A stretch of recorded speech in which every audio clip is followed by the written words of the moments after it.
Bienvenue Stop Invest, la chaîne des top d'investissement. Ici, on parle essentiellement d'entreprises de qualité. Avons-nous une opportunité d'investissement sur Dassault Systèmes? C'est la question à laquelle on va essayer de répondre en se basant sur les états financiers de la compagnie. Je rappelle que ceci représente uniquement mon point de vue et non un conseil d'investissement. Et comme d'habitude, je me réserve le droit de me tromper. Donc, nous avons une demande spéciale ici d'un abonné Top Premium. Je rappelle que le lien vers le service Top Premium est dans la description de cette vidéo aussi. On a déjà étudié cette entreprise ici sur la chaîne. Vous savez tous que c'est une belle entreprise, d'accord? C'est une très belle entreprise. Mais maintenant, est-ce que le prix est intéressant ici par rapport au potentiel de croissance, etc.? Voilà la grosse question. On va aller rapidement parce qu'il y a déjà une vidéo où on a pris la peine de regarder revenus, etc. sur la chaîne. Donc, combien ça vaut en date d'aujourd'hui. Donc, vous pouvez voir ici que en termes de bénéfices nets, et j'insiste sur le terme de bénéfices nets ici, tout simplement parce que les free cash flow, vu que c'est une compagnie européenne, j'ai pas envie de prendre les free cash flow ici. Parce que ces free cash flow-là, même s'ils sont plus élevés, ça pourrait être impacté positivement par l'omission ici, enfin pas l'omission, par oui, c'est bien ça. Donc par l'omission ici de la prise en compte l'omission ici des loyers. D'accord, donc il faut faire attention. Je ne sais pas s'il y a des loyers ici à prendre en compte dans Dassault Systèmes. Je ne peux pas le voir juste avec les états financiers sur ces agrégateurs-là. Mais si j'accède au bilan financier ici, je pourrais le voir rapidement. Donc n'oubliez pas. Donc je prends ici les Adjusted Operating Earnings. OK. So, on s'attend à avoir 1,19€ en 2023 et 1,43€ en 2025. Ça reste quand même un business assez prévisible. Et quand vous remarquez ici que les analystes ont tendance à avoir raison, ont tendance à faire de bonnes prévisions ici. Donc, c'est un business assez prévisible. Donc, ici, je pense que c'est un système de SaaS. Donc, voilà, on s'abonne ici, un système d'abonnement ici pour pouvoir utiliser le logiciel en question. Donc, ce que ça me dit ici, c'est j'ai besoin de la dette nette. Et encore, quand je vais utiliser la dette nette ici, il faudrait même que j'aille regarder sur Yahoo Finance. Parce que voilà, s'il y a les loyers, si les loyers sont inclus ici, ça va être un problème. Donc, je vais aller sur Yahoo Finance pour avoir la bonne information. Donc, déjà ici, on regarde dette nette, histoire de voir si on a même déjà de la dette nette ici. Qu'est-ce qu'on observe? On a 581 millions de dettes ici en termes de dette nette, d'accord? Et vous constatez ici que cette dette nette, avant on avait du cash net de l'ordre de 2 milliards par là. Déjà, il faut voir pourquoi est-ce qu'on n'a plus de cash net en date d'aujourd'hui. Est-ce qu'on a fait une acquisition? Est-ce qu'on a racheté des actions? Ce genre de choses-là, ok? Donc, oui, il y a une acquisition qui a eu lieu ici, donc on a utilisé cette dette nette-là, ok, c'est compréhensible. Donc, on a à peu près 1 milliard 330 millions d'actions. 330 millions d'actions, c'est pas une entreprise qui a l'habitude de racheter ses actions ici, ça aussi, il faut le mentionner. Donc, la dette nette ici, techniquement, on peut négliger cette dette nette-là. C'est log peut-être de 50 centimes d'euros ici. C'est pas que c'est rien du tout, mais voilà.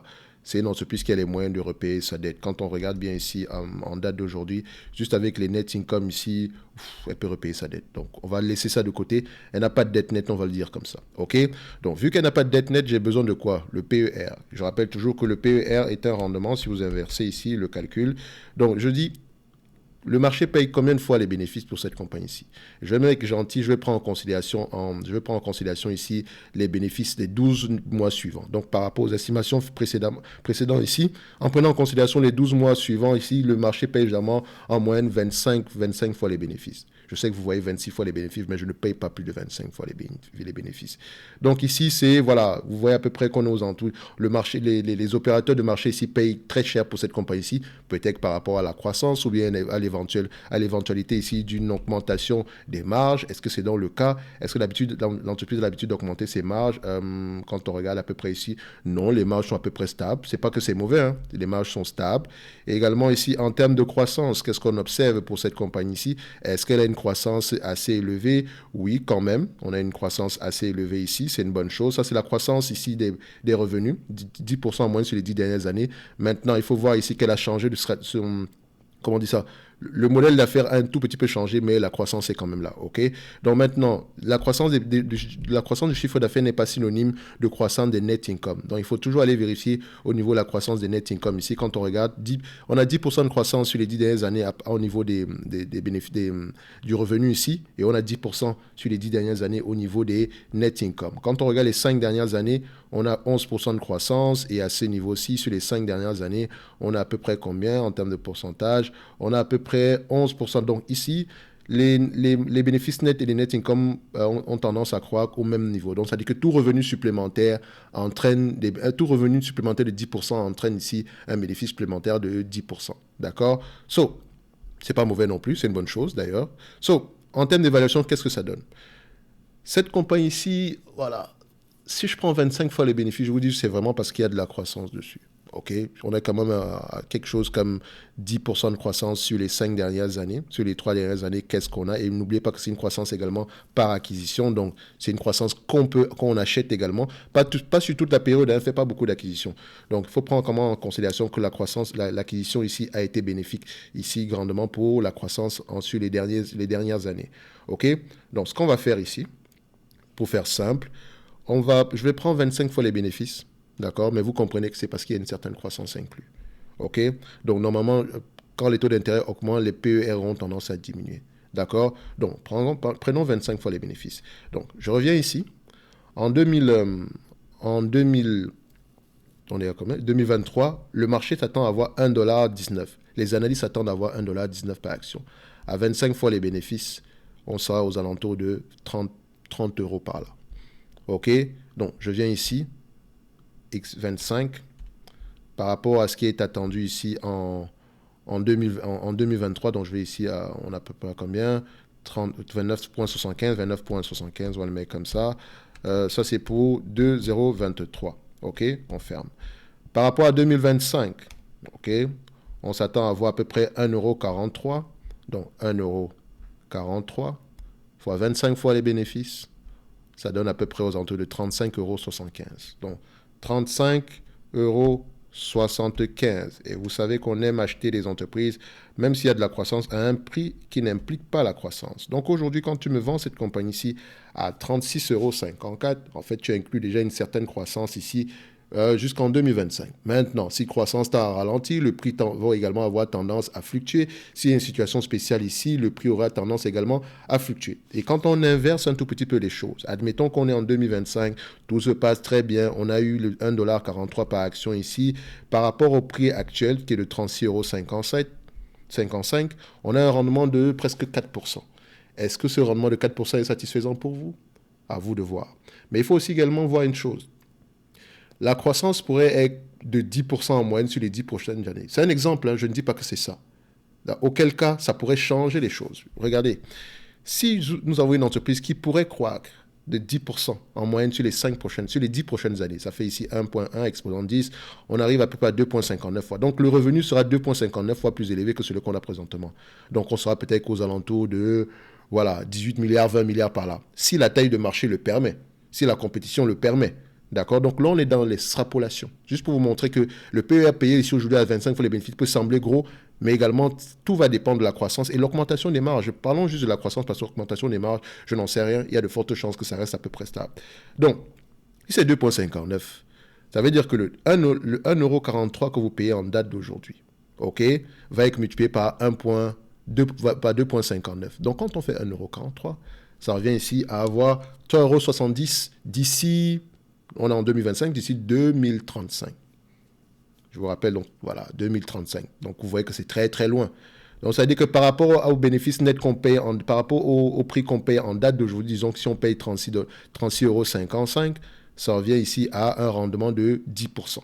D'accord? 10% sur toute la durée. Vu que c'est une entreprise qui change généralement ici à 25 fois les bénéfices, ça revient à un rendement de 4% ici. Donc, sur 10 ans ici, admettons, on aura à peu près un rendement de 9,5, soit 95%. J'ai pris 10 ans parce que normalement, j'aurais même dû prendre 13 ans parce que techniquement, ici, on est en 2025, donc 23, 24, 25, donc 3 ans ici, donc 13 ans. Donc, on va faire simple ici. Hein. On a une entreprise ici qui peut être multipliée par combien? 2,5. Donnez-moi juste un instant. Oui, c'est 2,5. 2,5 exposant, entre parenthèses, 1 divisé par 13, le nombre d'années, on ferme ça, on obtient ceci, ça donne un rendement à peu près de 7%. D'accord? 7% en moyenne. OK? Mais c'est trop long. Il y a beaucoup de choses qui peuvent arriver. La croissance pourrait ralentir, les marges, la compétition pourrait être rude, donc on ne sait jamais ce qui va se passer. C'est pour ça qu'il est très important de ne pas souvent extrapoler les choses comme ça. Parce que très souvent, on peut se dire, on peut se dire que oui, c'est une entreprise qui connaît la croissance, elle va toujours connaître la croissance. Il faut connaître la taille du marché. Qui sont les compétiteurs? Est-ce qu'elle a la capacité d'augmenter le prix? Voilà des questions qu'il faudrait déjà se poser avant même d'aller regarder, voilà, avant même de s'occuper du fait que l'entreprise ait des revenus de 20 milliards en 2035.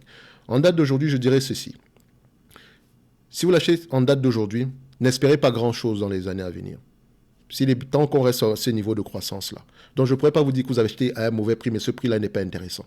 Il n'est pas intéressant du tout. Ça reste une très belle entreprise qui est rarement sous-évaluée, parce qu'on peut le voir ici. C'est une entreprise qui est rarement sous-évaluée. Mais rarement sous-évaluée ne veut pas dire qu'on doit l'acheter à n'importe quel prix. OK? Parce que vous allez remarquer qu'en période difficile, elle nous donne très souvent des opportunités d'investissement. D'accord? Donc, idéalement, c'est le genre de business qui va nous intéresser aux alentours de 15 fois les bénéfices par là. D'accord? Donc 15 fois les bénéfices, donc aux alentours ici de 20 euros par là, ça pourrait nous intéresser. Mais c'est une très belle entreprise. C'est-à-dire que si je l'achète en date d'aujourd'hui, je ne vais pas mettre une grosse partie de mon portefeuille. Tout simplement parce qu'on est à un niveau assez élevé. Et c'est juste parce que, voilà, j'aime l'entreprise, je la comprends, etc. Je me dis que je vais avoir un pied dedans à l'heure actuelle. Mais je sais pertinemment que le prix actuel, bien qu'il ne soit pas extraordinairement élevé, il n'est pas c'est pas c'est pas un prix également assez attractif pour pouvoir maximiser mon rendement. D'accord? Faites attention.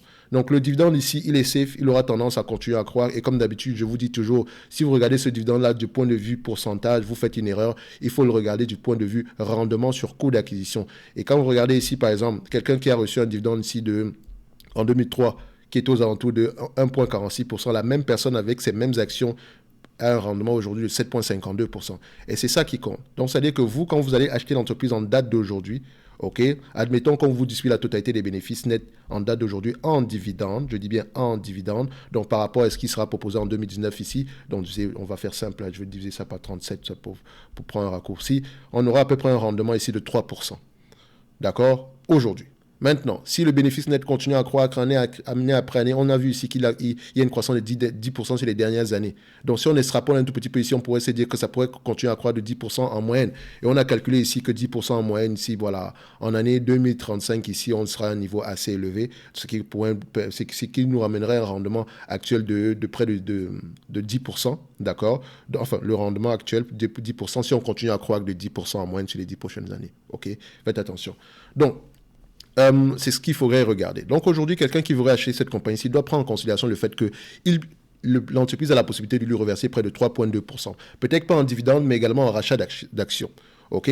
Donc maintenant, à vous d'apprécier si c'est ce genre de rendement que vous recherchez. Moi, je cherche un rendement de 10% en moyenne.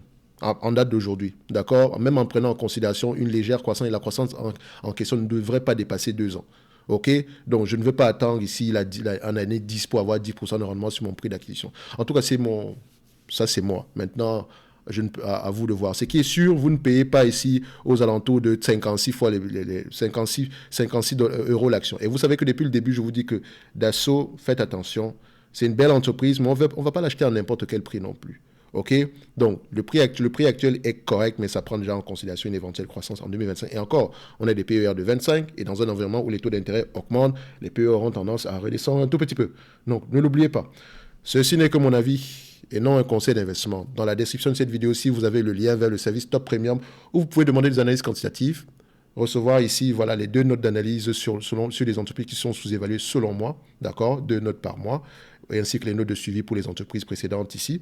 Et en dernier lieu, ce qu'on a ajouté aujourd'hui, c'est voilà, la possibilité de recevoir en primeur la formation qui sera disponible au courant du mois d'avril ici, qui concerne ici la lecture, comment analyser une compagnie bancaire et comment lire les rapports financiers, d'accord, quelles sont les questions que vous devez poser, d'accord, et tout ceci au prix qui sera affiché pour le service Top Premium, ok, sans charge supplémentaire, uniquement pour voilà, je ne sais pas combien de personnes y restent présentement ici aujourd'hui, mais vous allez voir que les places sont limitées à ce prix-là, d'accord, je pense que j'avais fait 168 places comme ça.